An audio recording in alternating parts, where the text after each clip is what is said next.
Sup, Dad? Welcome to This Dad Reads, a bookish podcast spanning genres and fandoms.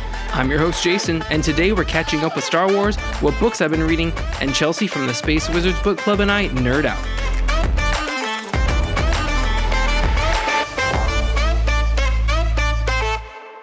What is going on, my fandom friends? I hope everyone is doing well out there. It feels like it's been a minute. I mean, my last episode came out early February. It is now kind of mid to late March. I was really stoked to have been a part of the Star Wars Podcasting Day. I'm kind of on a monthly podcast releasing schedule. That was early in the month, and it feels like I've kind of had a little mini break, even though I have another episode coming out this month. But all in all, it's been nice. It kind of feels like another in the thick of it type of season for me. I don't know if that's how you're feeling these days, but it's kind of the thick of the school semester for kids. Work is just kind of back in full swing after the holidays, and you know, it's kind of that middle of we're in the tail end of the first quarter of the calendar year, and I kind of feel the pinch a little bit. Don't know about you, but all in all, things are good on my end. I hope things are going well for you. Still reading, still have a lot of books on my TBR, and my TBR continues to grow. I don't know how that happens. How does that happen, guys? I can't be the only one, right? I know I can't.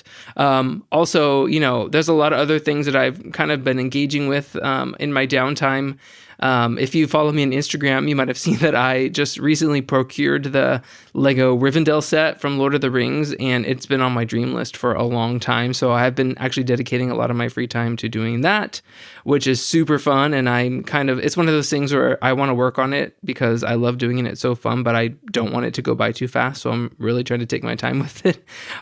Also, that's going to require some shelf redos. So I think I'm due. My shelves have been kind of the same for a long time, so I'm excited to see how my shelves are going to look after this. So fun things going on in the midst of work and life and all the normal stuff. So basically chaos is normal around here. That's what I'll say. I also don't know about you guys, but I try to not put all my hopes in like things like daylight savings time or if it's lighter, then I'll have more energy. But I was really feeling the pinch before daylight saving time here in the US. I don't know. I had zero energy in the evenings, and I was really struggling to stay up to read, to watch anything. It was hitting like 10:30, and I was ready to crash. And so I was like, I'm really hoping daylight savings time helps me kind of snap out of that. Evening time is my own time. You know, once the kids are in bed, that's me and my wife's time to catch up on shows, for me to read books. So I was really kind of like starting to get angry that I couldn't stay up and do the things I wanted to do because my body was like, you need sleep. So we'll see how it goes. Please let me know how you're doing with daylight savings and sleep and all that stuff. It's definitely a struggle. Well, without much further ado, I'm going to just invite my buddy KC78 to get in here. KC78, come on in. Let's talk Star Wars, bud. I know, it kind of feels like we've had a little bit of a dry season with Star Wars content. I mean, obviously there's comics always coming out. Mace Windu #2 recently came out. We have the High Republic Adventures and the High Republic from Marvel. And we have the Bad Batch, which we'll talk about that in a second. But it's kind of nice. Like, we've had a little bit of a break from Star Wars media. Obviously, there's rumblings of things. We know the Acolyte is coming, and we know some new books are on the way. But it's kind of nice to kind of have a little breather, you know, a little bit of fresh air sometimes, so we can kind of stretch our legs, maybe engage with some other media. I know a number of my friends have been reading the Red Rising series, so when Chelsea and I talk later, we will talk a little bit more about that. But it's been nice. How have you been? I know, you don't like it when there's kind of a dry spell in terms of Star Wars content, but I understand. But dude, we get some time to just hang out and we can talk about other books. But sometimes, you know, you don't want to have all your eggs in one basket. I know you're a droid and that's kind of your programming, but just lean into it. That's the lesson I'm learning from it. So I hope I can impart that to you, my man. Yeah, so I do want to talk about that. Defy the Storm recently came out. It's the latest YA book from the High Republic, and that's what Chelsea and I are going to discuss in depth in a little bit, but that recently came out, the newest YA from the High Republic, and we also are going to discuss what was announced, Kevin Scott doing the next audio drama coming in December. Tempest Breaker. It looks so cool. So there's definitely, this might be a little Star Wars lull, but there's definitely stuff still coming. And I will say, I have been super enjoying the High Republic Adventures in Phase 3. Daniel Jose Older is just, I feel like he really shines in comics. And I mentioned this to him when I talked to him recently, that it's one of my favorite things in Star Wars and in the High Republic. And if you are not reading the regular releases of the High Republic Adventures, I would actually suggest making the investment either in digital or in print. Just do digital, and then you can buy the trade when it comes out. That's what I like to do. But they're not that expensive, and I really feel it's worth it to stay up to date with this title in particular, and the Marvel High Republic line, let's be real. But it's just so wacky and all over the place in like the best ways, and I just love seeing these characters continue to age up and to grow into who they really are. Zine and Court, and just every single time every single time an issue comes out, I'm just so happy and like kind of mind blown, and just it makes me feel like a teenager when I was really getting first into comics, and comics just like blew my mind. That's the vibe I get from this title, and it's just so much fun, and it's so good, and the art is killer. Every single cover is amazing. The variants are amazing. It's just so good. So I can't recommend it enough. I know I have been loving the Bad Batch too. You know, Casey, you know how my feeling on the Bad Batch has been. It's not been my absolute favorite thing in Star Wars ever. It's had its highs and lows for me. The past season wasn't really my favorite. But I have to say, season 3, from the get-go, it felt so Andorish to me. It has so much depth, and I will never love the animation style of these types of shows, which I'm just going to remove that part from it because my artist brain, I just need to kind of separate it from everything else. But the writing and the tone and just the emotion and the depth that has been in this season so far is so good. And I'm actually sitting here recording this portion of the episode on a Wednesday, and a new episode has come out, and I need to go watch that. So Casey, don't let me forget. Like, I can't stay here talking with you all night. I got to go watch the next episode of The Bad Batch before I fall asleep on the couch again, okay? Okay, thank you. I know, thank you. You keep me sane, dude. You keep me sane. Thank you. Well, thanks, buddy. I hope that was enough Star Wars talk for you. I know, again, there's not a ton going on right now, but that doesn't mean that we don't have fun stuff to look forward to. So I'll catch up with you later, okay? See you later, bud. Well, this is the perfect time to jump into my last current next. I've actually been reading a ton of stuff lately, so let's jump right into it.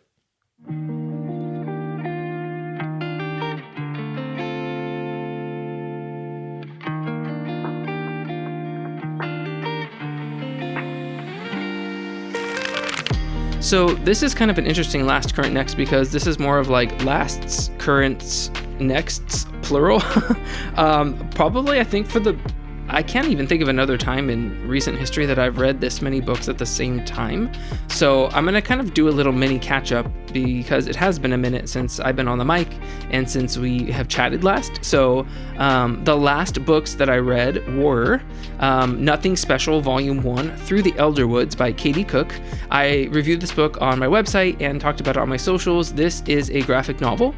It is based on a webtoon series, and I actually got reached out to by an arm of Penguin Random House and asked if I'd be interested in this book, and it sounded kind of fun and up my alley. And I did have a thought, like, it's for younger readers, and my children are getting to the age where they love reading. Obviously, they've loved reading forever, but they're kind of at the age where I was like, I want to do this together. Like, this dad reads. Like, let me start incorporating my kids in like what I'm doing, and that just allows me to say yes to more things that I can do with my family, which is really cool. So I took this as an opportunity for my son and I to read this book together and get his thoughts on it and incorporate that into my written review. So that's what we did. It was a really fun book.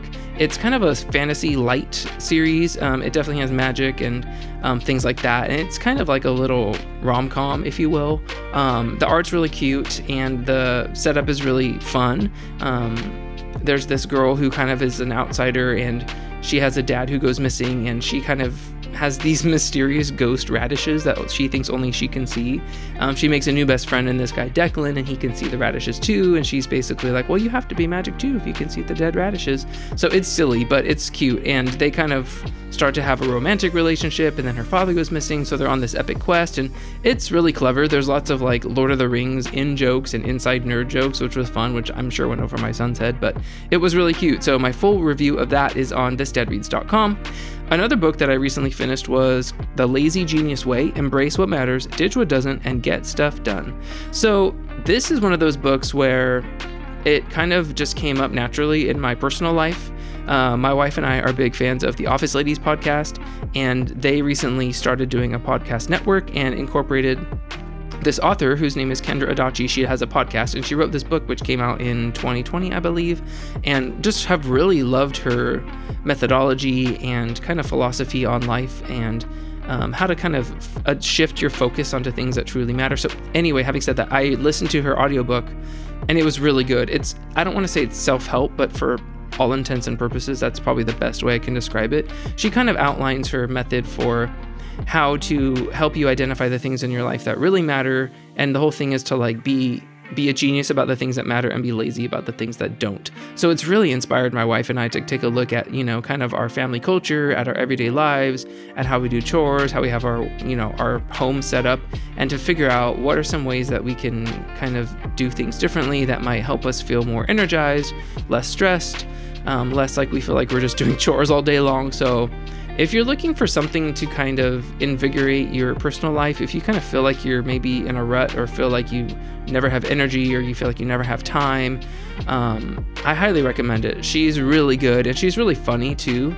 As a narrator, she's great. I really find that listening to nonfiction books is way easier for me than listening to fiction books.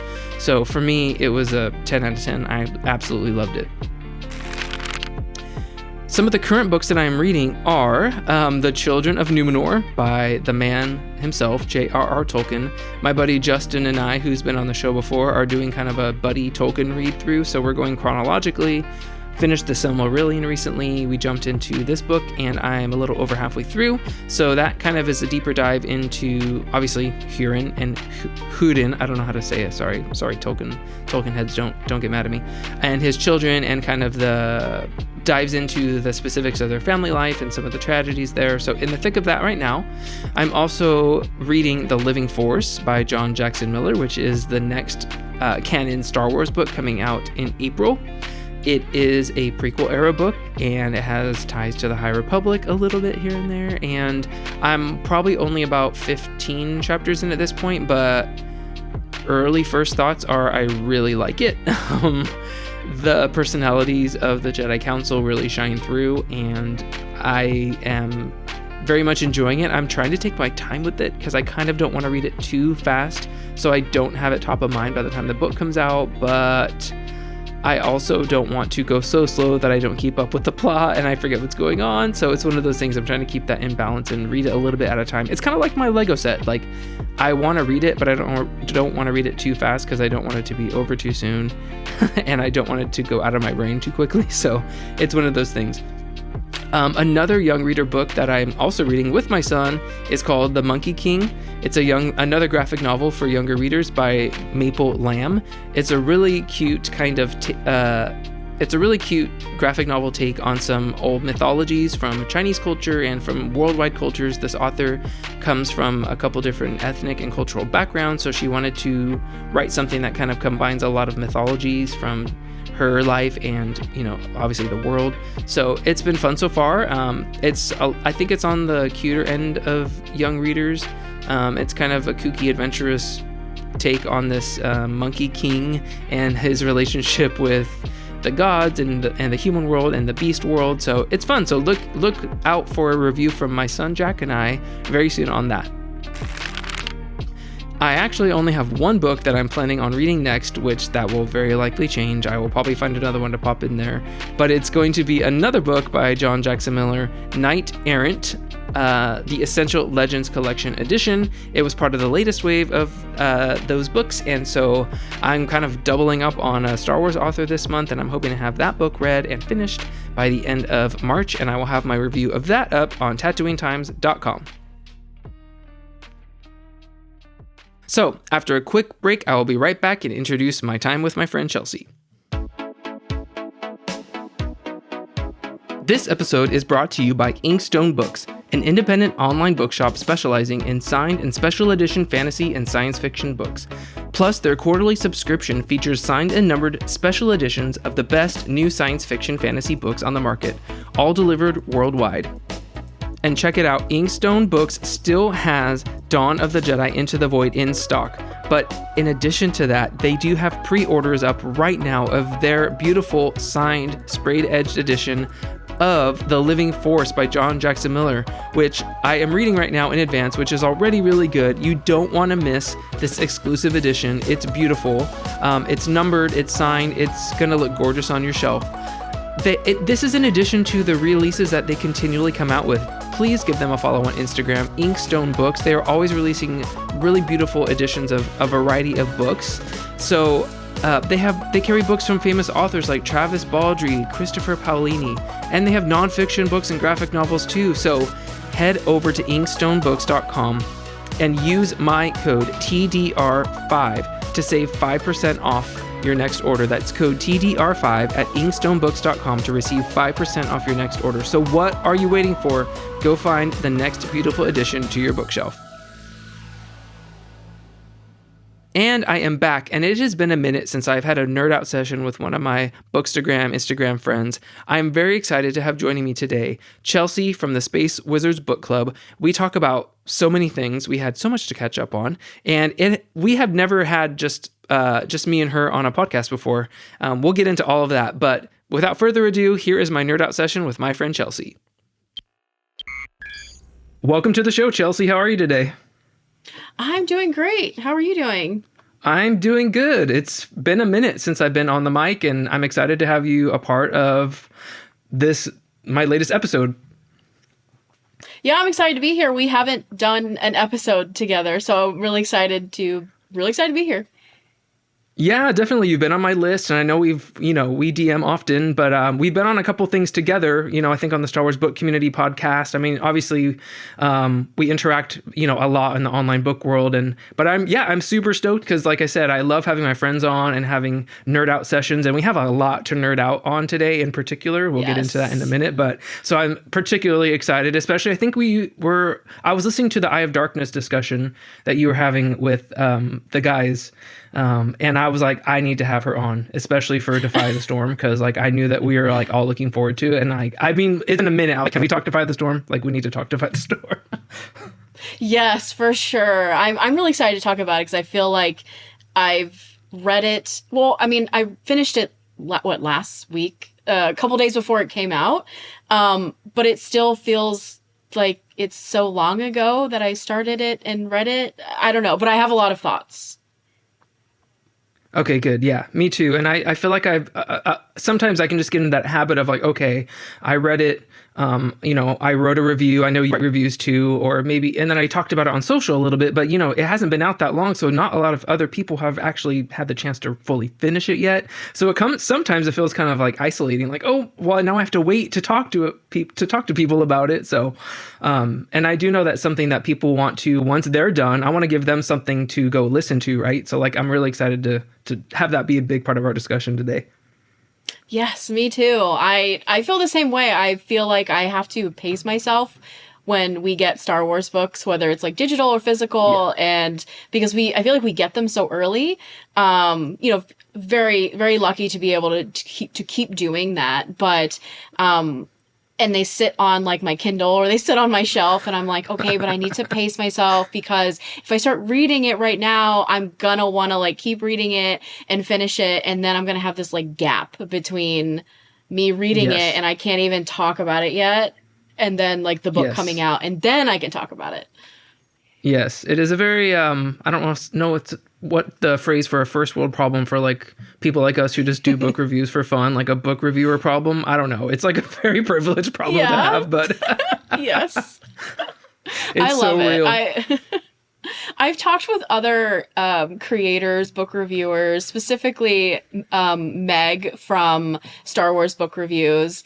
And I've been on her podcast a couple of times. Love her. And we've talked about just like you said, first world problem of, being able to read and review Star Wars books well before they come out, but feeling okay, but how I can't talk about this yet. So I'm so happy that we have this Star Wars book community and like our little offshoot group chats that are like all of the people who get advanced reader Yes. copies, so that we can go in there and be like, okay, like, have you guys finished this yet? Or like, oh, I just started reading this. Like, I'm up to chapter 5. Like, has anybody in the same space? Can we talk about this? I have a question, you know? So that's always, it's really nice to have that.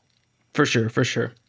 Well, before we fully dive into that, I like to kind of let, listeners, I feel like we know each other fairly well. And obviously the folks who interacted with us and like you said, the Star Wars book community, there's like a really cool pocket of the internet. But I was just hoping that you can kind of let folks listening in who maybe aren't familiar with who you are, what you do, just share a little bit about as much as of your personal life as you want, but also kind of how you exist in this online Star Wars book world. Yeah, of course. So obviously, my name's Chelsea, and I am the creator, founder, sounds really serious, of the Space Wizards Book Club. I created that a couple of years ago. I'm on Instagram and specifically on Substack as a weekly newsletter. And I'm proud to say I have not missed a week of sending out at least one newsletter. So pat myself on the back for that. And I also have an Etsy shop, which has a bunch of Star Wars bookish goodies, which I love doing. And I am a Florida woman, born and raised in Florida, so still here. And as you may hear at some point in this episode, I have a corgi, and he's very loud, but he is like my pride and joy. His name is George, and sometimes he appears on my photos on Bookstagram. So great, thank you so much. I don't want to and there he is. What's up? There he is. I'm gonna brag on you for a minute because technically you're like a published author, right? Like I know you kind of exist in the academic space a little bit, but like you've been published in Star Wars Insider magazine. Like that is so cool. Yes. I don't know why I always forget to like bring that up because it's like it's so exciting. I'm one of those people who gets really weird about like bragging about myself because it feels like bragging, and I'm like, I don't know how people are going to react to that. But I started writing for Star Wars Insider early last year. So I've had 2 published interviews with Star Wars authors, specifically High Republic authors. And then my biggest piece to date is coming out in the May issue. It's issue 225. I have a big piece about the 25th anniversary of The Phantom Menace, which I had so much fun with, and I'm so excited for people to see it because it was such a collaborative effort. I had hundreds of people get to me, respond to me, like my call out for memories of seeing The Phantom Menace in 1999. And the memories, like I get like chills, like even thinking about it, like it made me feel so good. I'm like, this fandom is the best. Like I am so excited for people to see it. That is going to be one that for sure I'm going to pick up physical. For a time I was just buying them all digitally, but especially for that article, and to, I know that was one of the biggest ones for you. And so definitely to help, support a friend. I'm excited for that. And, it's going to be a cool thing. I'm excited for you. Thank you. I appreciate it. I guess I have a kind of like a 2-part question here. Like, what was your like Star Wars origin story? Like, how did Star Wars enter your life? And like kind of give us a little background on that. And then 2-part, I know a little bit of this, but I actually don't know all of it. Like, when did you start joining the kind of Star Wars book sector of the internet? Like, what was your kind of story about when you started doing stuff like that? I feel like it's a multi-part kind of entry into the Star Wars fandom. So my dad introduced me to Star Wars. He's a Star Wars nerd. Definitely not as much as I am now. But he, saw it as a kid in 1977.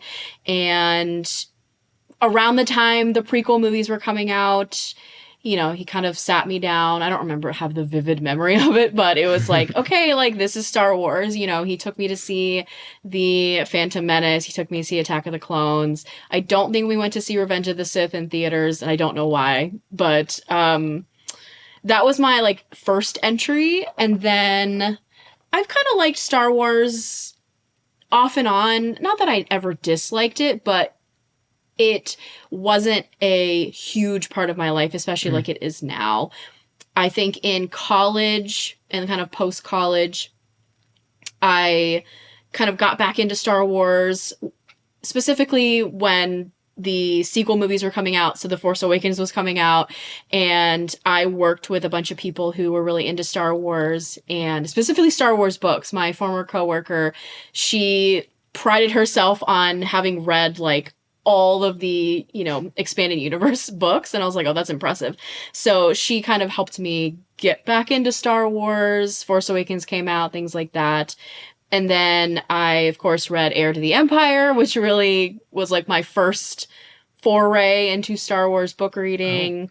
Oh. And then I think it's really funny, and I've told other people this, I love this memory that I have of getting Lost Stars and not being like happy about it at first.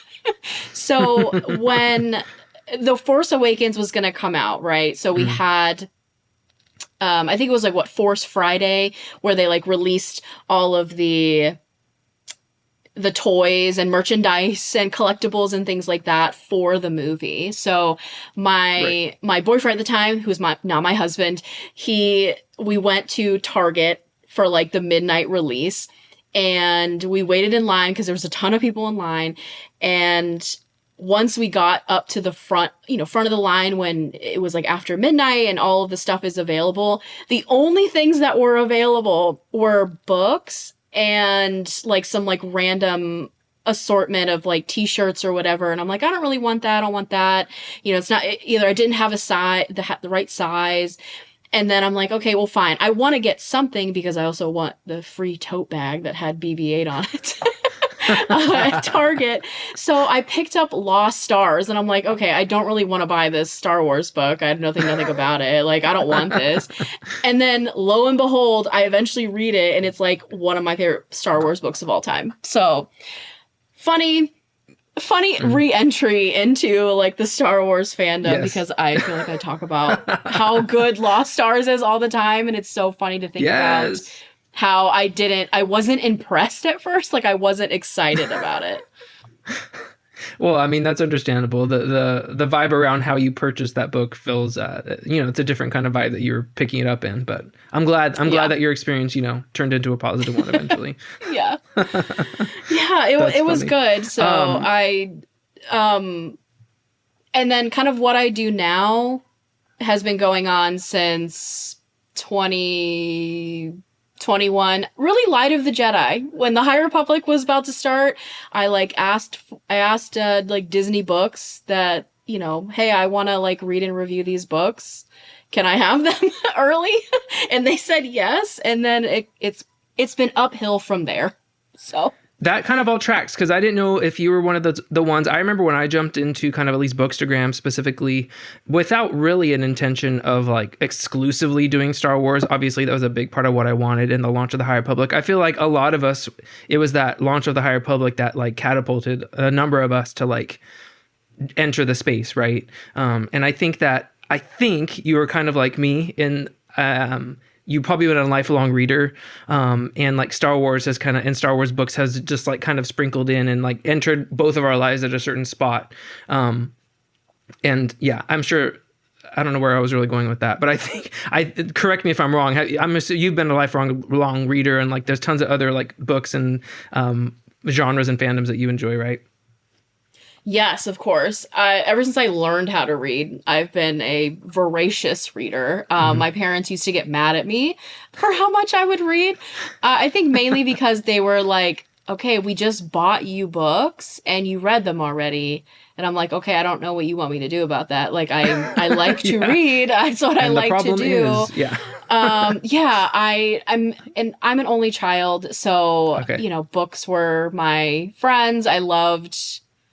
I just loved reading, like escaping into these worlds. So I have always read fantasy and sci-fi. And honestly, thinking back to joining Bookstagram, Book Talk, these like bookish communities through Star Wars has really blossomed into me discovering a ton of other genres and books that I probably never would have really come across anyway. And they're like very much up my alley, like fantasy and things like that. I've the past couple of years, I've really been trying to dip my toe more into these like epic fantasy, high fantasy series, even though like I love things like Lord of the Rings. I love Tolkien. I got obsessed with Lord of the Rings when I was in like fifth grade and was like trying to read the books, even though like, I mean, I had a pretty high reading level for my age, but those books were still really hard for like an 11-year-old. But I was always trying to challenge myself because I'm like, I want to read books like that. And Star Wars, I feel like Star Wars books specifically really showcase like all of the genres of books that you can really think about.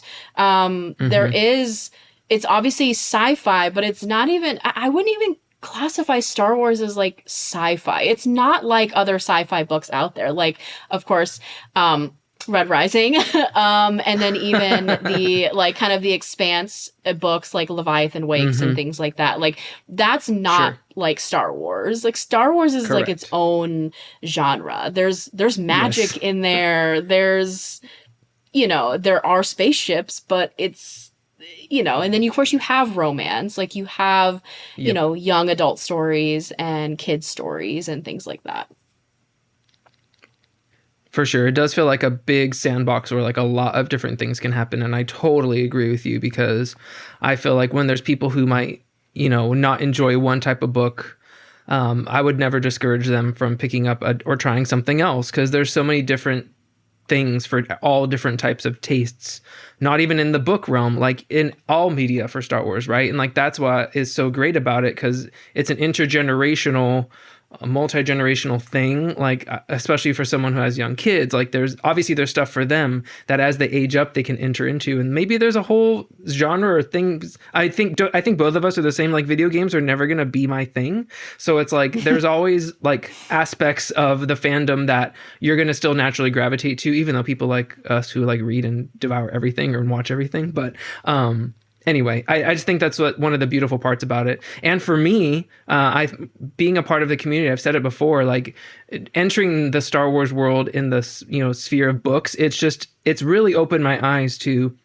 how important connection is. Like I had the goal similar to you, like, okay, I want to do this because I want to get sent books. Like I've been a voracious reader my whole life.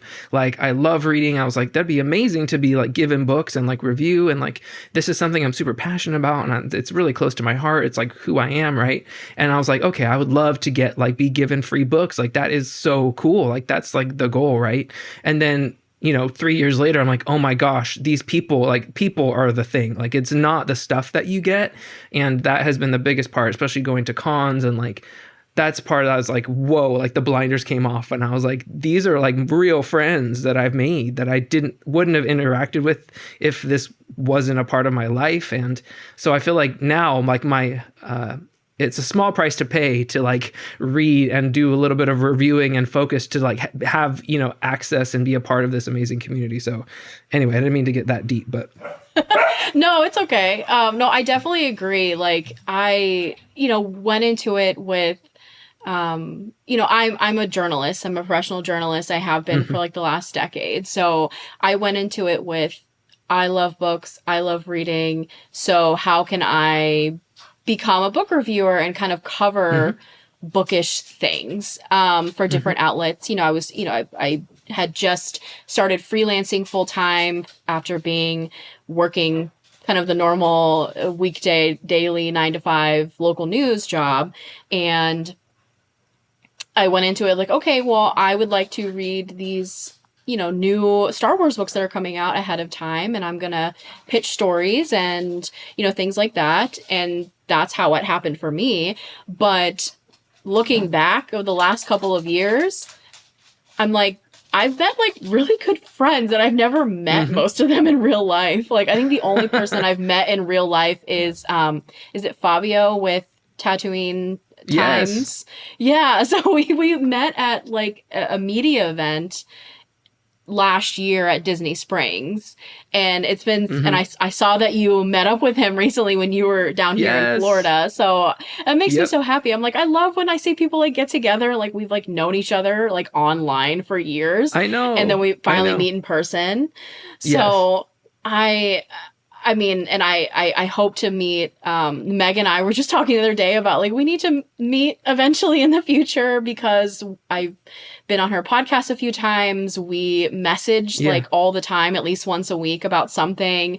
Uh-huh. And I think that's so cool to like think about books and Star Wars, like bringing people together from around the world. I love that like 1,000%. there's people in our little book chat community that are way Yeah. over in the UK and Europe, Yep. and I get messages and comments from people in like Germany and Eastern Europe and like South America and things like that. I'm like, oh, you like read my stuff? That's so cool. I know, it's the best. I know, I have a dream. Quentin from Q&A Props, we DM often. He's a good guy. He's in like he's in Europe as well. But the dream is to the next Star Wars celebration that's in the States. Like I want that to be like an epic book community meetup I would spot, love right? that. Um, Pencil me that would be in. amazing. Definitely, me too. If yeah, just putting it out in the universe that it will actually be, in a year after the Japan one. I don't want to wait more time. Yeah. Anyway. So, okay, here, let's get into one of the main reasons I wanted to have you on. Obviously, Defy the Storm recently came out this month. It came out early March. This episode is airing in mid to late March. But the next entry in the High Republic Phase 3 by the GOATs, Justina Ireland and Tessa Gratton. I am going to preface this a little bit to say, just for Chelsea and I's sake, like let's just say this conversation may have spoilers. So if you have not finished the book yet, go ahead and skip ahead.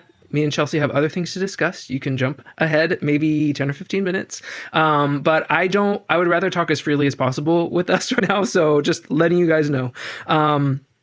First of all, I want to talk about expectations versus reality, because I read your review and it was very similar to mine. And I had like a whole section about like, here's what I was expecting from this book. So I guess what were your expectations for this book and how did they meet or not meet them? Yeah, I had really high expectations for this book. As you just said, the goats, Justina Ireland and Tessa Gratton, because they had written Path of Deceit, one of my favorite Star Wars young adult books in general. Definitely One my of the favorite best Star Wars young adult books. Yes. And for now, my favorite young adult High Republic book. Incredible book. So good. Yes. And so I had really high expectations for Defy the Storm. And I will say, if you read my review, it did not meet those expectations, but I don't want that to sound like it's a bad thing or that it's not a good book, because it is. It is such a good book. But because they had already set the bar so high with Path of Deceit, it was really hard to like look at the two and be like, yes, this is on the same level as Path of Deceit. And I also want to really emphasize that these are two really different books. Like obviously they're in two different eras. And I think because of that, Path of Deceit and Phase 2 of the High Republic really focused on the core storytelling being in the young adult books, as opposed to Phase 1 and Phase 3 of the High Republic. It's like the main plot line is in the adult books. Right. So with this, right, like we're not really moving the plot forward that much. It's like kind of little, incremental moves. But still, like, I felt like this book was a very good follow-up to The Eye of Darkness, which was the first the first novel in the High Republic Phase 3, it had similar vibes. It had that really focus on characters. And even still, if you look at The Eye of Darkness, like that didn't really move the plot forward that much either. So I think we're going to talk about kind of the Phase 3 narrative, but looking back, like I like how this phase has been set up specifically with these two books being not slower, but more introspective, I guess, character focused. Yeah. Yeah, I would agree with that's a good call. Yeah. I would echo that. Like my expectations were sky high, and partly, kudos to obviously the marketing team and Lucasfilm and Disney, because the Corey Brickley cover on this, like, first of all, is amazing. Like anything they work on, like I want as a poster, and I'm a huge art person, so like I always judge books by their covers, love it or hate it, whether or not that you're supposed to or not, like it just happens, right? So that the cover of it all, the expectations with what they had written already for Path of Destiny, which is probably, if not my favorite High Republic YA novel, like you said, I think I wish, and I made this pretty clear in my review, I will say, reread Out of the Shadows before you read Defy the Storm, because for all intents and purposes, it's a sequel to Out of the Shadows, because all of these characters who are there and who you're focused on, that's like where they originated from. And if you don't remember that book, and it's been some time from that book, it picks up with them. Obviously, Avon is there and Vernestra, but it's really like Jordana and Silvestri and Xylan, like they're there. And if you don't have them like front of your mind, or if you find yourself not even remembering who they are, where we left them last, you're going to be lost. So like, I wish... I don't know who to blame. Like I'm blaming myself. I'm just gonna blame myself, because I wish I would have known, and I would have reread Out of the Shadows first. I feel like that would have done me a huge leg up to like expectations for this book. And I'll definitely agree with you. Like the plot did not really move. It is very introspective, and I just found myself. And I hesitate to use strong language, but this is my podcast, so I can say whatever I want, I guess. I was like pretty disappointed. Like I will say I was disappointed because it wasn't what I was expecting. And you would think that I learned my lesson by now. Like in my life, like my expectations are always on the floor, because who loves to be disappointed, right? But having said that, it's still well written. I really love Avon's aspect, but I guess I was wanting it to be more progressive for Phase 3, and so that's where I'll leave it for me. My expectations were too high, and they were not met. And sadly for me, in the canon of Justina and Tessa, it's not one of my favorites from them. Like I loved Chaos and Flame. I don't know if you read that. Their other like non-Star Wars YA fantasy book. It was so good. I loved it. The sequel's coming out soon. And so all in all, I was kind of like, okay, this isn't what I thought. And so I guess take that or leave it. No, I'm right there with you. My expectations were so high because of Path of Deceit, but I was not a big fan of Out of the Shadows. But I am glad that I reread the audiobook Out of the Shadows right before starting to read Defy the Storm, and I'm so glad smart. I did that. Okay, good. Because I saw the cover, and then I saw Avon. Well, Avon wasn't in Out of the Shadows, but I saw that Jordana was on the cover, and she was mentioned in like the synopsis, and I was like, I need to read Out of the Shadows. Like I didn't really want to, because honestly, like Out of the Shadows was probably the most like disappointing, or my least favorite High Republic book. Oof. It was still fine. We're on the exact same page. And I don't really remember if I couldn't even tell you what it was about right now, because I don't. Yeah. But I'm thinking back and having just reread Out of the Shadows and then now reading Defy the Storm, they have similar vibes in that it is very much like character work. But Mm-hmm. I loved the characters in Defy the Storm way more than I did in Out of the Shadows. I Okay. really wanted to like Silvestri and Jordana. They were probably my least favorite characters in Out of the Shadows, and even still Mm-hmm. in Defy the Storm. We do get more time with Jordana to Sure. kind of get in her head and kind of her thoughts and motivations. So I appreciated that, and Right. I can kind of you know empathize with her and kind of understand where she's coming from. But this it was very much it felt a little more separate from the larger picture of phase 3 of the High Yes. Republic. Not a, Yes. again, not a bad thing. It's really not a Sure. bad thing, Sure. because the things that I loved most about Defy the Storm was the character work and how much I grew to love Vernestra and Avon so much more. And of course, Silent Graph, which he is a character. I Mm-hmm. loved him in this book. He was hilarious. So, but I loved the really all of the time spent with Vernestra and Avon. And I feel like I'm really happy that Avon is in this book, because I feel like we didn't really seen her in any other book besides well, she was in A Test of Courage, which is a middle grade book, and then Mission to Mm-hmm. Disaster, also a middle grade book. So I was happy to Right. see her kind of grow up and Aging into the up. young Yeah. adults. Yeah. Yeah. Exactly. And she was amazing in this book. So Yes. Yeah, I will say if we want to talk about like what hit, like for me, I would say Avon as well. And to me, like I think this was honestly the character who I kind of loved spending time with the most and who really shone was Diva Lompop for me. Like I loved her, and I think I already did love her just because, and maybe because she's been in a couple other things out there in canon, and she's kind of like spanning time, obviously, because she can like live for a long time. So she was in the Santa Staros Marvel run that Justina wrote, and I know she was in some of the other comics, and so like I just had such a visual reference for her, and her and Avon's kind of like I was gonna say bro. What's the equivalent of bromance? Girl man. this is just like It's just so sweet. Like, the sorry, dynamic what are we gonna? there.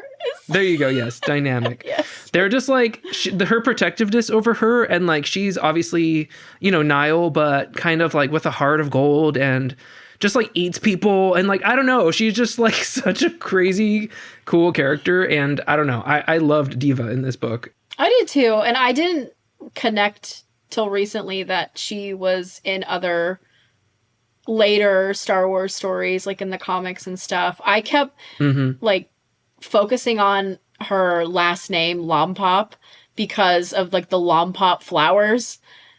And Oh then yes. like that are in the book, but then also like that's also Oh, in Path of Deceit, where they're like, they pick the Lompop flowers, and I'm like, okay, what's going on here? Like this can't be just like a weird there's lots of lom coincidence. pop going on.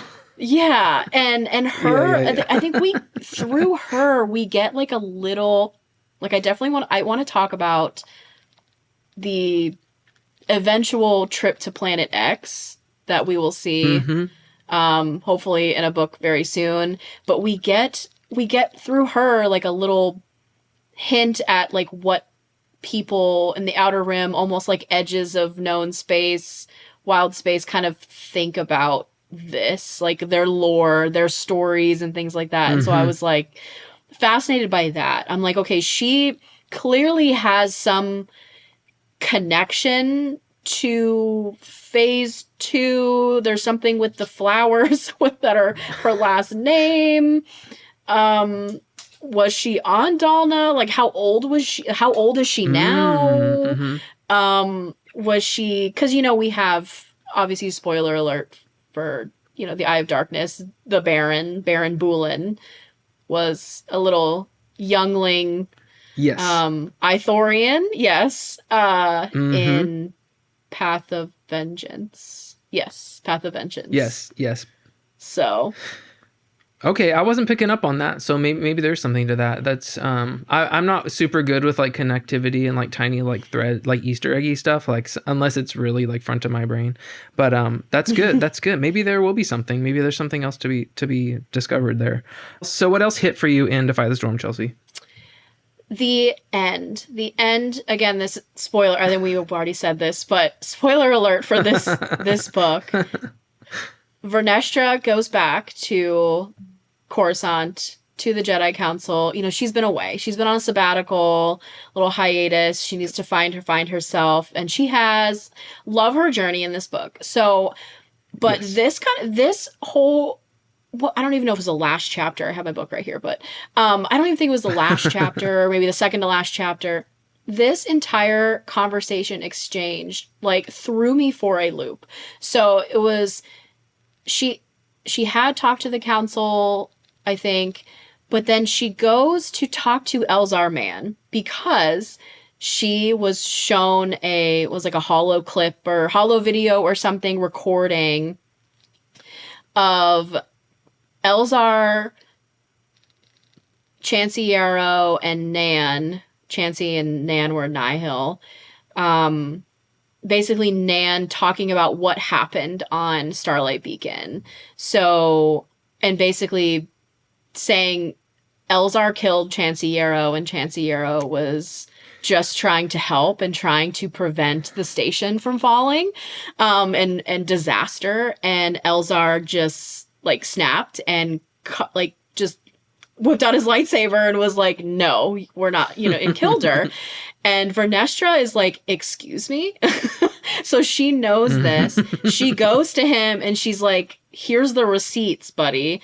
What do you have to say for yourself? And the way that Vernestra, like, because we kind of get her like inner monologue, we get her thoughts on this and on Elzar. She does not like him. She's like, she says something about she's always thought that he was selfish. There's always something weird about him. And I'm like, what? Wait, like this seems kind of out of nowhere because I feel like we haven't really seen Vernestra with the older Jedi that much. And we haven't, seen them interact. So, and I mean, Vernestra is a knight, so she's not a Padawan or anything, but that entire exchange, I'm like, what? I'm like highlighting and like putting like my notes in there. I'm like, what is happening? What is happening?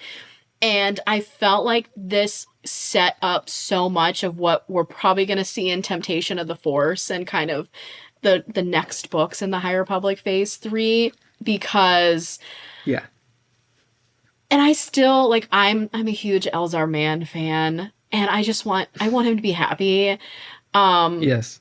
But I also really love Vernestra because I feel like I can relate to her in this like high expectations that have been placed on her because she's a high achiever and she's always looking to be better and like do better. But I'm like there's something else here, and it really threw me off, like in the best way, because I just didn't expect her to come out and literally say, I think that Jedi is selfish, that there's something not right with him. Like, that doesn't seem like something that she would say about other Jedi. So what does she know? What else does she know? Sure. And like you got me thinking about that, because that was one of the most like dramatic scenes, I would say, of the entire book. Like, oh, she is like going there, right? And like giving him a chance to like explain himself. And but I'm wondering, like, as you're saying that, obviously she's gonna age up too and be in Temptation of the Force, right? Like Vernestra is, and we know she ages up throughout the whole initiative, right? Because she's obviously going to be in the Acolyte. So like Vernestra we're going to see like a ton of her journey. So I'm wondering if part of that is in her, because she's still young, like she's a knight, but she's still a teenager, and I wonder if it's one of those things where it's like you think she doesn't realize that the adults like still don't have it figured out. Like, I think she expects the adults to like be the ones who know what they're doing. But she, probably with her experience with Stellan. Like, she already has a vibe of Elzar, right? Like, oh, he's the one. He's that guy who, like, is the one that, you know, I know Avar and Stellan are, like, not that they put up with him, but he's, like, the rowdy one, right? Like, so I'm sure she's going into it with this, like, history. And then, you know, as she's learning and aging up, I think maybe that's part of her realization is like, oh, wow, like, just because you are of this age or of this position doesn't mean you necessarily have it figured out. So I'm hoping there's some, like, grace there, as, you know, as their relationship, like, continues to do whatever it does. Like, even though they don't, I mean, it's basically a professional relationship at this point. Like, he's basically a coworker who she doesn't respect, and, like, it's kind of like, yeah, you made a mistake. But I'm hoping that there's some grace there, because I love Elzar too, and I know his journey is, like, far from over. So I just hope there's going to be some humanity there. Like, I hope there's some redemption between the two of them, because it didn't leave poorly, that scene. But I just remember thinking, like, oh, like, kind of like you, like, oh man, she is, like, she's got her eye on him, right? Like, yeah.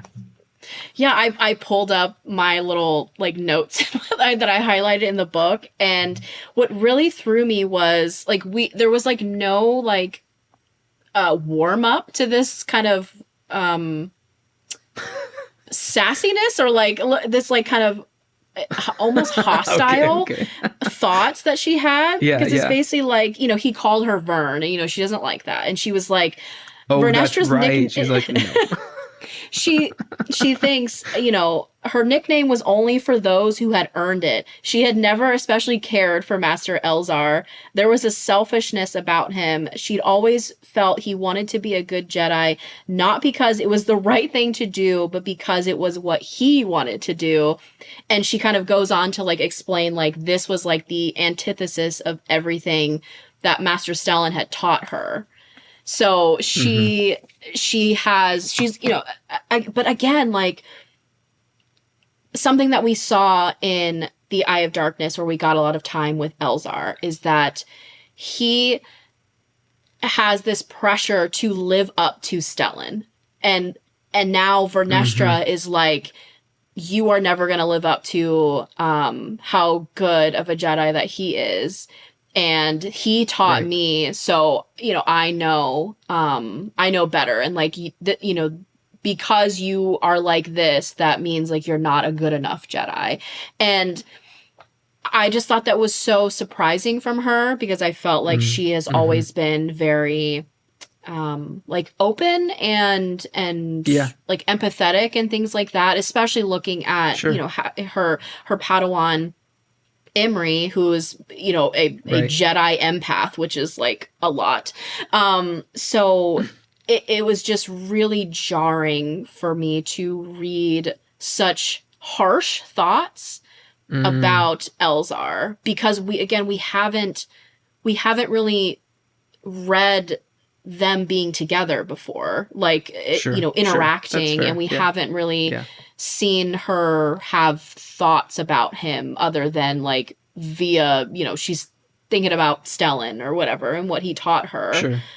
So I'm like, I really hope that we kind of revisit this and like, figure out what's all going to happen here. I'm very interested to see that, hopefully, in Temptation of the Force, because Elzar looks to be the co-star of Temptation of the Force. So, and speaking of, like, I'm doing it again. My expectations are sky high. I can't help it. Like, Temptation of the Force, I'm so excited. Like, all of us are. Woo! Anyway, I'm so excited. I know. I will say, you mentioned something that I feel like was, like, one of the main, you know, narrative highlights, or were supposed to be, of Defy the Storm, was Vernestra and Imri, like, getting reconnected, or her finding him. And I felt like that wasn't handled, like, as much as I was wanting it to. Like, it was quick. I don't think it's a spoiler to say that he's alive. Like, they announced that before, but it's like, it's fast. And he's like, I'm going to do my own thing. She's like, okay, cool. Bye. Like, what? I feel like there's so many Imri people. I'm like, wait, like, I don't know. I'm hoping his story continues. Like, I don't want to just not know what Imri's doing. Like, I don't think they would just throw away a character like that, but I was wanting more. It was like, it was so fast. Yeah, me too. Especially because if you read the inside jacket, like the synopsis, or the publisher summary for this Yes. book, like he's in that. Like you talk about Yes. how, um, she thought her Padawan was lost, but like, um, maybe not. And so she kind of has to go on this journey of finding him and kind of figure out what's going on and things like that. And there was a lot of buildup because, Right. as I wrote in my review, and I think you did as well, that this book is about these three young women who all have different reasons for getting behind enemy lines, getting behind the storm wall, and Mm. then kind of going on their separate missions and then kind of coming back together to like go home. So Mm-hmm.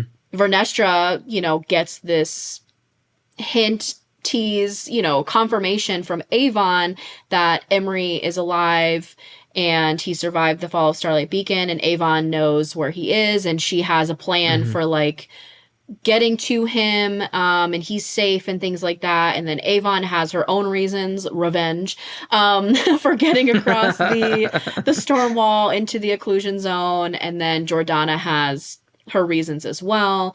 They all kind Right. of meld together and kind of influence each other at certain points.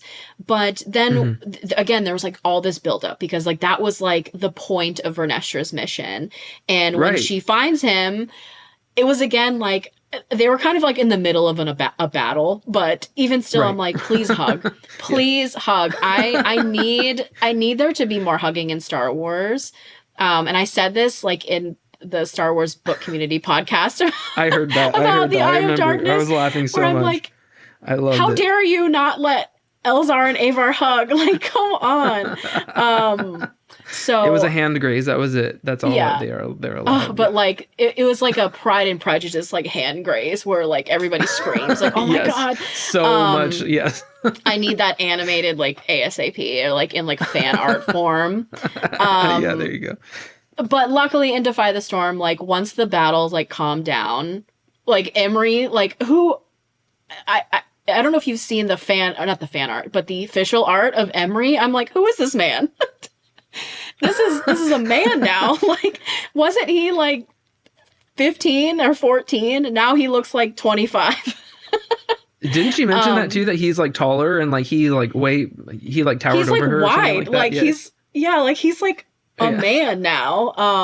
I saw I think it was like a tweet or something that showed the original like fan art, not fan art.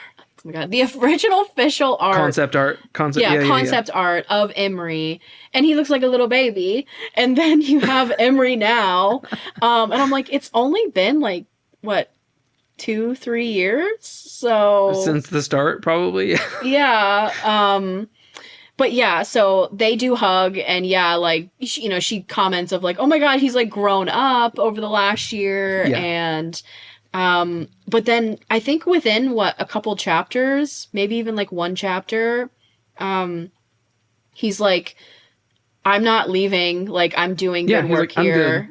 Yeah. I Exactly. I want to Yeah. keep helping people. I don't want to go back on the other side. Like, I'm doing good work here. And then she's like, okay, like, and then of course Yeah. I love a knighting ceremony. So I mean, that always gives me chills and like a Yeah. little tear because I'm like, oh, they're grown up. So I Yeah. loved That was we cool. Yeah. I love that we had that, and that she was just like, no, it's time. Like my Padawan has Right. grown up. This is his trials, and he's a knight now. And my work here is done. So I thought that was really Yes. sweet. But yeah, the build up was so long, and then the actual like climactic moment of reunion was not very long at all. So Yeah. Yeah. Yeah. Well, let's talk a little bit about how we think this book might fit into the overall Phase 3 narrative.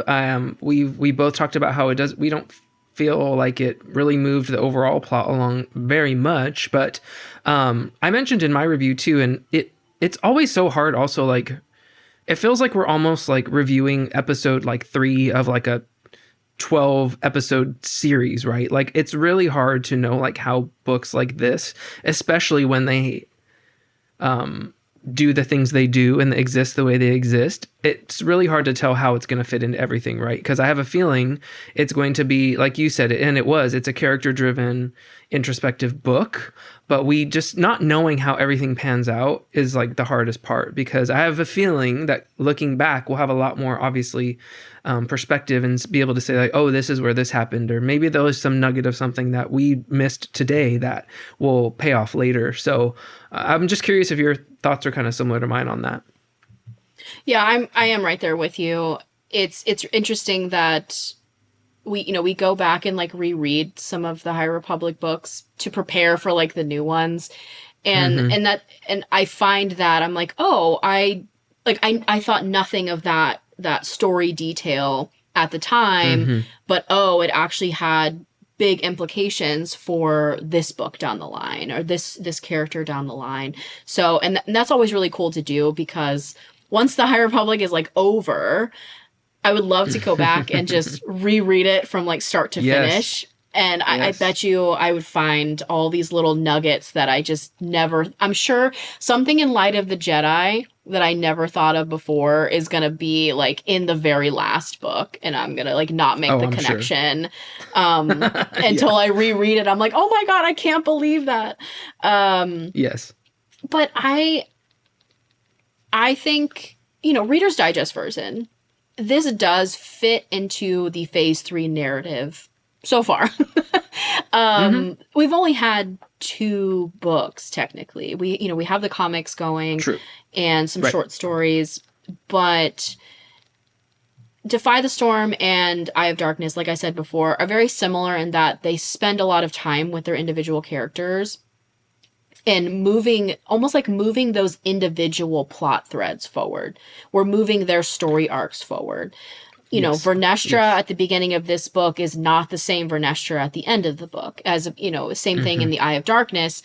Avar and Elzar at the beginning of that book are not the same as they are at the end. They've learned so much. Good point. Yeah.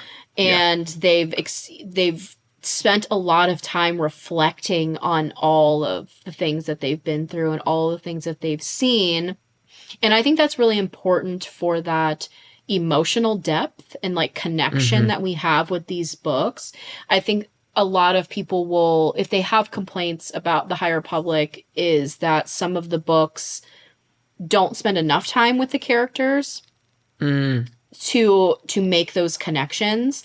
So even though that this didn't live up to my expectations, I feel like my expectations for this book were too high, but they were also in the wrong place, I think, because I was like, oh, this is, we're going to get Vernestra going to Planet X. It's happening. We're going to have all these reveals about the Nameless, and we're going to have all those Phase 2 connections. And I'm like, okay, but that didn't happen. But that doesn't mean that what did happen in the book was less impactful, because I loved the moments, again, spoiler, I loved the moments where Vernestra was having visions of Mari Santeca, and her like, encouraging her to use the path I gave you, I think she drew it out in the sand or something, or in the dirt for Deva Lompop, and she recognizes the coordinates, like the path coordinates. And that's when she says like, this place is like in our culture's lore, and this is what we called it, and things like that. And I'm like, I love those moments, because like, that's only going to make the eventual trip to Planet X so epic. Yeah. Yeah. And I do hope that happens soon. I know we had that as a conversation note as well, and I had completely just like either glossed over or forgotten about the like Mari Santeca part, and I was like, yes, go. Like I was just wanting like, I'm like, follow that, like go do the thing. So I have no idea when that's gonna come. Like I hope, obviously, maybe it'll be in Temptation of the Force, maybe.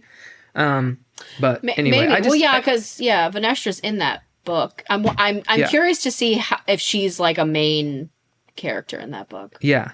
Sure. It's just, I can't get over that feeling that it's like, this is the last phase. And I know we have stuff coming. I just feel like this is the end, right? Like, it doesn't feel like the end yet. And I think that's part of what my expectations were, why mine were in the wrong spot too. It's like exactly like what you said. In knowing that this is like the final phase, my expectation was that there was going to be these jumps or like these reveals or like these epic things, but the epic things are likely still to come. So I'm fully have utter faith in the story team and the authors that we will be getting everything eventually, right? Eventually. So, yeah. Yeah, I have that faith too, but I understand where you're coming from. There's almost like this little bit of fear that all of the questions that we have are not going to get answered, or they're going to get answered in like ways that we just didn't expect, or we're not going to get them when we want them or when we expect them to. Sure. So, and I think that's where my expectations were for Defy the Storm, because of, and honestly, because of like how well the Phase 2 young adult novels did with those. I felt like there were epic reveals. There were, that was where the heart of the story, like the main story was. And then having read the Tales of Light and Life, like short stories, it felt like those were really setting up a lot of the story threads for Phase 3. Sure. And then with Defy the Storm, I so desperately wanted to, lean more into Vernestra's, hyperspace visions and her seeing Mari Santeca, because like that was my complaint, a big complaint of mine with Out of the Shadows was that, and honestly just kind of the whole Mari Santeca story in general, is because I look back now and I'm like, I am fascinated by this character. How did we get to this point? Like, we didn't know, I don't think we knew her name for a while. We didn't know who she was. We obviously now know that when she was a little girl, she was kidnapped, and she's been used as a, what would you call it? Like a path generator? Like she's, I mean, like path brain, like she's she's literally a brain. And she's like over 100 years old. And then in Out of the Shadows, that the moment where it's like Vernestra, had been having these visions of her and she's kind of calling to her and things like that. So like, I felt like that whole story arc of how is Vernestra and her hyperspace visions connected to Mari Santeca? And then, okay, well, we haven't gotten to the point where she's going to go to Planet X. I'm hoping at least in like the next young adult book, but it also still feels like that feels such a huge plot point. And it doesn't feel like that's as connected to like the adult plot points. Okay. So I could agree with that. There's like a little bit of worry that that's not going to connect in the way that I expect it to, or the way that I want it to. Sure. We will see. all the best hopes, and that everything will pan out the way that I'm sure will pan out in some way that will be satisfying, but hopefully we'll be like stoked out of our minds about it, right? Yeah, hopefully we can look back and be like, I don't know why I was worried. Yeah, exactly. It just made me think of like Lost. I know that's like the big thing. Like people love Lost. I was a huge Lost fan, but I know that a lot of people were disappointed by the final season and the finale. So I feel like there is that fear, like when you love something so much, you want it to end well and end the way that that you are hoping. So anyway, I don't think they'll do us wrong. I don't think so either. But check back in with me when like the last High Republic book comes out, and we get like, advanced copies. I'm gonna be like, I can't even start reading it yet because then it'll be over. I know, over. I know. Yeah. Well, thank you. That was awesome. I feel like even having these conversations outside of just like me and my keyboard, it's like so helpful to be like, yes, okay. That usually after I've talked it through, it's like, okay, I don't think my thoughts really changed, but it's so good to hear like other perspectives and other takes. And anyway, that was awesome. I also want to talk about, because we just got the other week, well, as of this recording, like mere days ago, basically the surprise announcement that Kevin Scott is doing an audio drama for Phase 3 coming in December, Tempest Breaker. What were your original reactions to this news? I would say that not really surprised, because I mean, I really shouldn't be surprised. There's been a audio drama for each phase, you know, so far. So I'm like, oh, well, of course. But I am so excited because, one, I desperately need to catch up on the comics. I'm so bad about keeping up with the single issue comics. But I was going to ask that. I have them, and I have to go to the comic book store tomorrow to pick up the rest of my pulls. But the fact that basically Lorna D and the Jedi, specifically Avar Kriss and Keith Trennis, are going to team up. I'm like, that sounds amazing. Like, these three women are all so much in their own ways. And I think in the interview that StarWars.com did with Kevin Scott, he was like, there's like really good banter between them. I'm like, oh, I can't wait. I cannot wait. I know. I can't wait. I know. Yeah. I will say Tempest Runner wasn't like high on my list of Phase 1 favorites, but like you said, I was going to ask you earlier if you've kept up with the comics, because things are happening. And like, I even want to say, I'll say this on record, like the High Republic Adventures run so far is, I think, my favorite thing in Phase 3 period so far. Like, I'm just going to say that. I love it so much. I read the newest issue that comes out next week. It's so hard to talk times because this episode's coming out after, but every single issue I'm just like loving it, and my mind is being blown, and I feel like it's so good. Anyway, but I feel like I'm knowing that Kiev goes on, knowing the journey or where she ends up as like one of the Lost 20, and I saw that people are like picking apart already that her like Jedi crest is like taken out of her like belt on the cover. I can't wait. I don't know if does Lorna get redeemed and Kiev, do they swap? Like, what happens? Like, I'm so fascinated and excited to hear like what happens there, obviously. Yeah, because I read, and I can't remember the title of it, but one of the short stories in Tales of Light and Life, like, sees the return of Kiev and what she's been doing.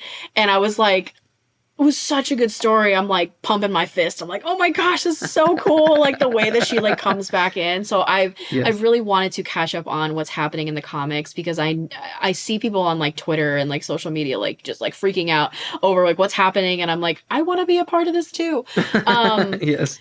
But the way I feel about Lorna D is to me, she's kind of like an Asajj Ventress character. Like, she is violent. She is witty.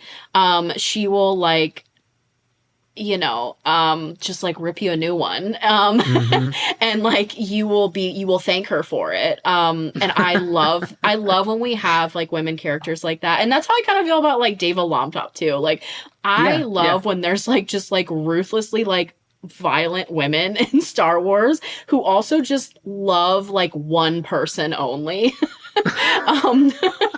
I don't know who that is for Lorna D other than herself, but just herself, yeah, or her ship. But you know what? I respect that. I really do. And that's kind of how I kind of respect like Marchion Ro, Martian Ro, whatever you want, however you want to say it. Because it's like, he only cares about himself. And like Lorna's kind of like that too. Like, she is just ruthless. She does not care about anybody else, and she'll do what she wants to survive and make herself happy. So, but I cannot wait to see how those three just like interact now. Yeah. Because Lorna D has been like the bane of their existence for years. Like, she is, and I'm curious to see her evolved relationship with the Nihil, or like lack thereof, and kind of like what leads her to this point. And Keeves with the Jedi. and Keys with the, so it's like, ooh, Yeah. so good, so good. And I'm And like, I'm not super familiar with romance tropes, but is this like enemies to lovers, but just like enemies to something else? I don't know. enemies to just allies, Yeah, reluctant there you go. allies. There you That's go. what There I you go. think too. I haven't like seen anything about like, you know, any sort of like romance possibility. But like I wouldn't be opposed to it. Oh, I I wouldn't wasn't be even going there, opposed to but that hey, at all. yeah, I guess I'm not either, Well, actually. obviously Avar is That's fine. spoken for, That's but true. you That's know, true. Keeve's available, and if she's not in the Jedi Order anymore, like Hey, anything's I would not possible. be, yeah, I would not be unhappy about that. I am curious to learn more about like her possible little Jedi Order symbol being gone off of her Mm-hmm. belt. I'm a sucker for any sort of character that was a Jedi and then like they're not Yeah. anymore. You know, they kind of Yes. like do something else and why. They're like scorned by the Jedi and I'm like, yeah, Yes. more of that. Yes. More of that, please. Yes, please. Well, having said that, I know we're already a little bit over an hour and we can cut this out, but I would love to still talk about Red Rising a little bit. And Jeremy, if you're still good.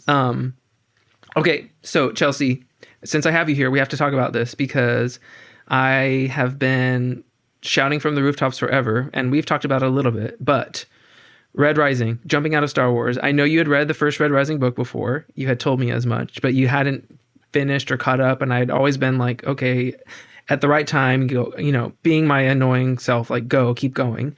Uh, you know, a mere hours ago, you finished the second book, Golden Sun. So I know you have to be itching to talk about it. I would love to be your sounding board. Like, how are you feeling after finishing book 2 in the Red Rising series? Oh, like I don't even know how I feel because it was so much. I felt like the second book was just pedal to the floor Uh the huh. entire time. There was no room for a break. Our characters didn't get a break.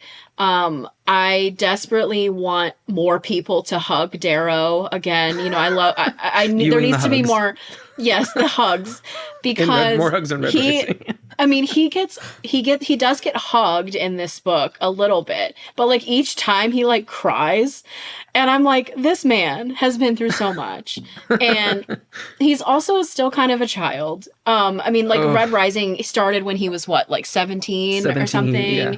Yeah. and you know, I mean, I fell in love with just the world with that book. The roller coaster of emotions and just all the stuff that he has been through. And I felt like the way the first book ended, Red Rising, it wasn't a super cliffhanger. Mm, It felt like a really self-contained story yeah. where I'm like, okay, I don't have, I enjoyed the book. It was very different. It was kind of my first foray into more sci-fi as opposed to Mm, fantasy. I'm a big fantasy reader. hmm. But and I recently reread Red Rising, an audiobook, because I'm like, okay, it needs to happen this year. I need to finish this series. I kept seeing people talk about Lightbringer. Luckily, I have not been spoiled by anything, so that's really Oh, nice. good. Okay, good. But you know, I have mutuals online. I have a former coworker who is a huge Red Rising fan, and she went to, I don't remember, there was like HowlerCon? a, did she? Actually, I think she did. Okay. Um, but when Lightbringer came out, there was Pierce Brown went to, I can't remember what state it was, but it was like a Oh, kind yeah. of He did a release. tour. Hmm. Yeah. So, and she lives kind of out Midwest, West area. Okay. And so, like, I saw her photos there with for like the release of Lightbringer. And, you know, like, you're like, you have that FOMO. You're like, oh, I want to know, like, why people like this so much. So I'm like, okay, it's happening this year. I have to. I'm so excited. And Yeah. I started reading Golden Sun probably a couple weeks ago. And I Okay. kind of toggle between physical and reading on audiobook, depending on Yeah. like what part of the book I'm in and kind of commuting and things like that. And Good. Okay. there was this one quote that I have a reading journal now. So I like wrote it down in my reading journal. And Darrow thinks, he doesn't say it out loud, but he thinks I am a child of hell and I've spent too long in their heaven. And I'm like, that is such a powerful quote. And just the way that the last, I don't even know, like, I can't even tell you, like, oh, the last X amount of chapters of the book, because it was just the entire book. Like, it was just like climactic battle after climactic battle after, is Darrow dead? He's unconscious. Like, he has these wounds, like, and then, all of his enemies, which I'm like, take a seat, get in line. There's so many enemies, and he just keeps making more of them. And like some of the decisions he's like made, it went from, him being, kind of doing his duty and for those couple years. And then all of a sudden we're like, no, he's gonna, he wants to kill the sovereign. I'm like, what? Like, sir, what? Like, are we there? Are we supposed to be there yet? There was a lot of stuff that I was like, wait, what? Why are we doing that? We're doing this now? Well, what did they do to you? And then the ending, I guess obviously we can talk about like spoilers for the ending of Golden Sun. I wasn't surprised, but I think my thought was every time Cassius showed up, I'm like, not this guy again. Like, can he just go away? Yeah. I felt like not that I was annoyed with the book or the storytelling, but I get annoyed with Cassius's character because he, like, the main reason why he doesn't like Darrow anymore is because Darrow killed his brother, but like he had to in order to survive. So I'm just like, why you gotta be mad at him? Like, you killed somebody too. I don't understand why you're like, this was part of the game. This was part of the school. Why are you so mad? So, and then I felt like I wasn't surprised with the reveal of who Ares was.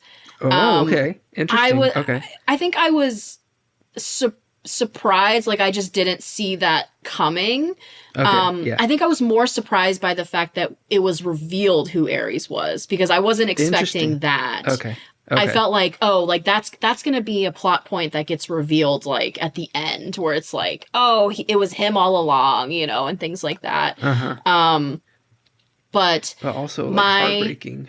Yeah, and then I'm like listening to it, because I like listened to the last like few chapters, and I'm like, wait, how did that happen? Like, when did that happen? Like, he was just with him, like I'm like trying to like make those connections. Yeah. And then my favorite character remains to be Severo.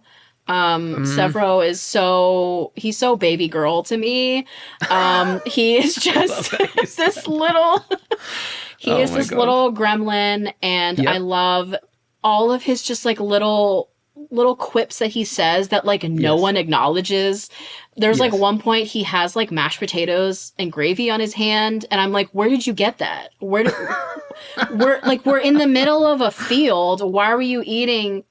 Where did you get mashed potatoes and gravy? I'm like, I don't even want to know.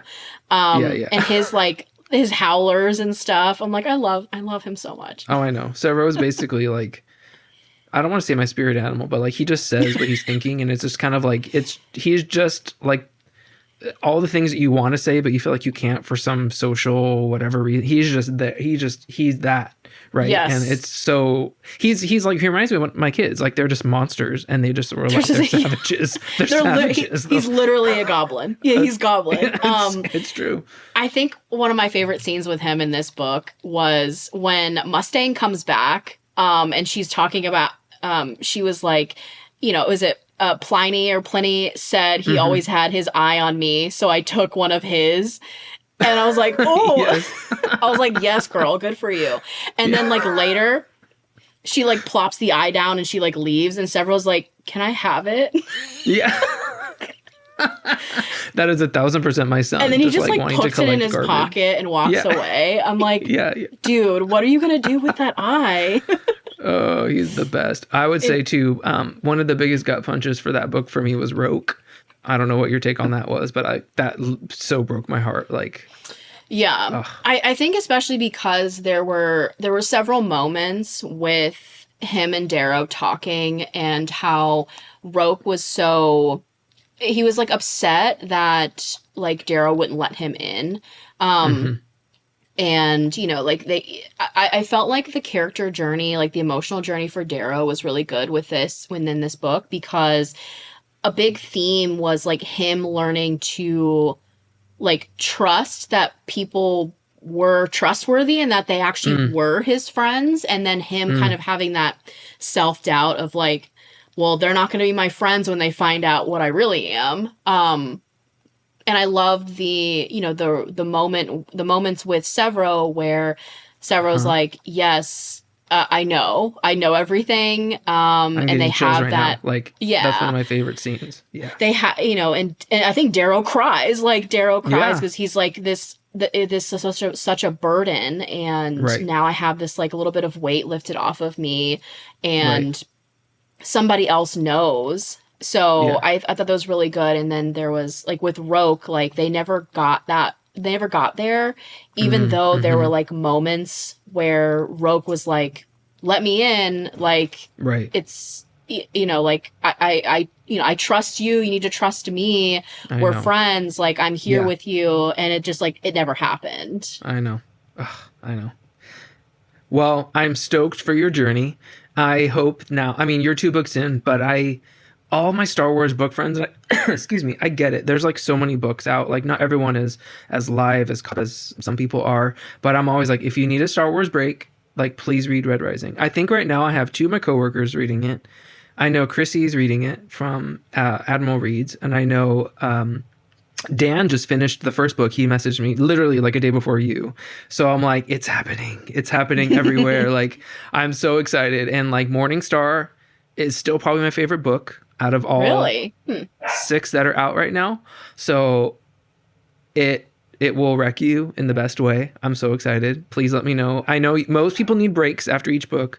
My neighbor, who is a good friend of ours, who's a big reader, she said she threw Morningstar across the room at one point and was like, I need a break after this. Like, I can't read the next one. Like, I have to take a break.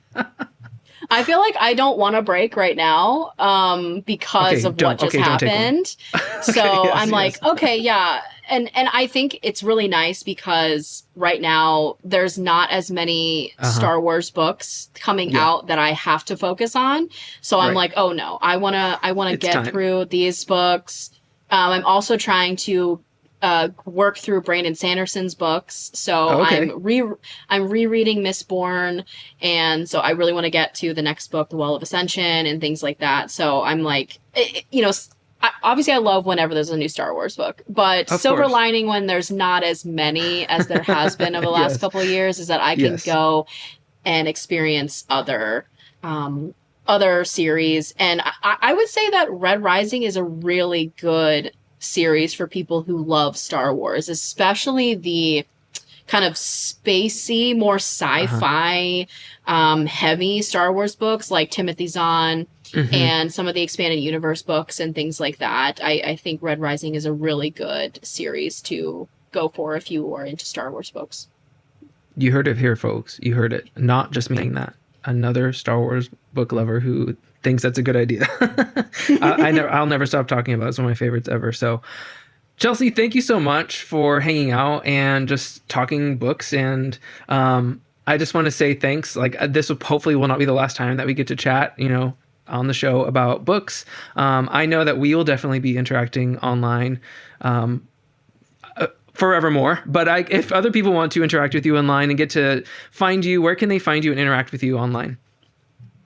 Yeah, so you can find me a few different places. As I said, I have the Space Wizards Book Club. So that is on Instagram and Substack. It's a weekly newsletter. You can also check out my shop on Etsy, and I'm also on TikTok. It's not Space Wizards Book Club there. It's like Chelsea Reads. So, Nice. yeah, that's where you can find me. Great. I will link all those in the show notes as well. So anyone who wants to interact with her and you can do that. So thank you so much. It's been a pleasure. I appreciate you taking the time. Yes, thank you so much for having me. This was so fun. And yeah, let's do it again.